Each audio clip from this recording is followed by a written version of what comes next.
આંધ્રપ્રદેશમાં સ્થિત તિરુપતિ બાલાજી મંદિર સાથે જોડાયેલા મોટા સમાચાર સામે આવ્યા છે।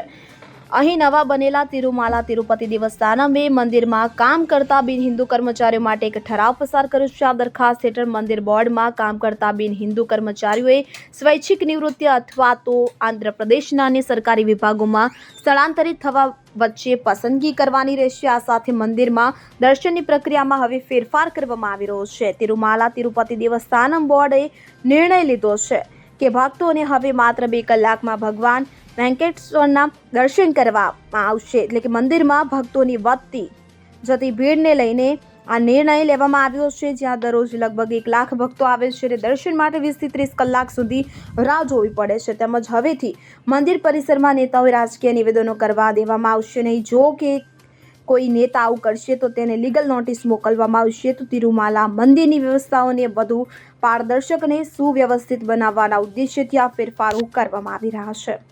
Bureau report CN24 news.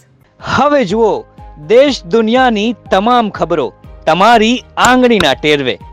ઉઠાવો મોબાઈલ અને Google Play Store પરથી ડાઉનલોડ કરો અમારી CN24 ન્યૂઝ મોબાઈલ એપ।